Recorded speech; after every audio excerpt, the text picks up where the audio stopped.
Lesson 3, topic, deductive reasoning. Learning target, I can use the laws of logic to form a logical argument. Deductive reasoning is using facts, definitions, accepted properties, and the laws of logic to form a logical argument. The laws of logic, we have two. The law of detachment says if the hypothesis of a true conditional statement is true, then the conclusion is also true. And then our second one is the law of syllogism.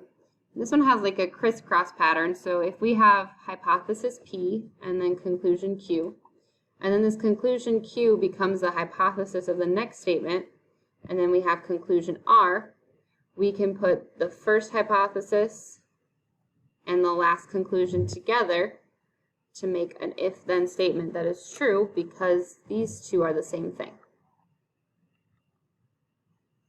So let's practice this more to understand it a little bit better. So we have the law of detachment, which says if the hypothesis of a true conditional statement is true, then the conclusion is also true. So we have our conditional statement. If two segments have the same length, then they are congruent. So remember, the hypothesis comes after the if. So we're going to identify our hypothesis and our conclusion. So our hypothesis is after the if. So if two segments have the same length, our conclusion is after the then. So then the segments are congruent. That's a true statement because that's the definition of congruency, that they have the same length. So then we need to make a valid conclusion. We know that DC equals XY. DC equals XY, that's our hypothesis. So does that match our hypothesis here? Is that saying that two segments have the same length? Yes, that's saying that segment DC is 7, then segment XY is also 7. So what would be our valid conclusion? The segments are congruent. So we can say that DC is congruent to XY. So what it's really doing is it's taking a generic conditional statement and applying it to a specific example. All right, let's try our second example. We have Mary goes to the movies every Friday and Saturday night. We know that today is Thursday. So first off, we have to identify our hypothesis and our conclusion. So this isn't an if-then statement, but if we were to rewrite it, it would be if it is a Friday or Saturday night, then Mary will go to the movies. Our valid conclusion, we know that today is Thursday. Does our hypothesis tell us anything about what happens if it's Thursday? All we know is that if it's a Friday or Saturday, she's for sure going to the movies.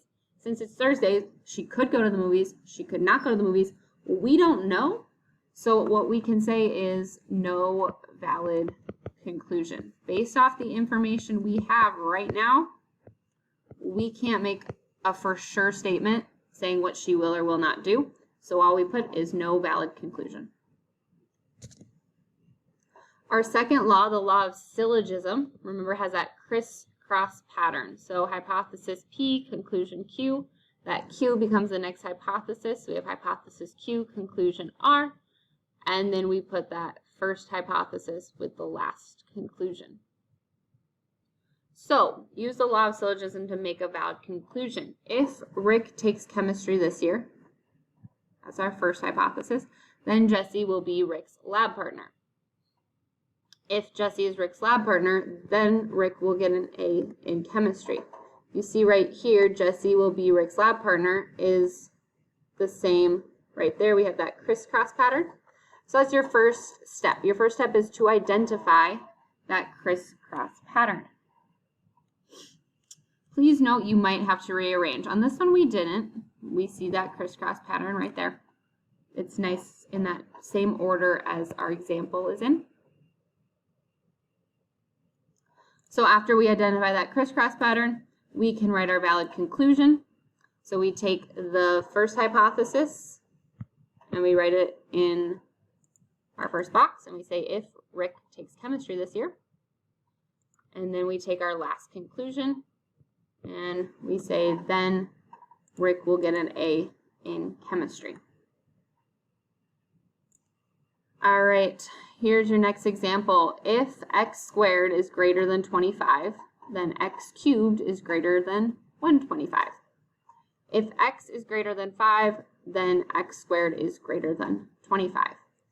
So what we want to do first is find that crisscross pattern.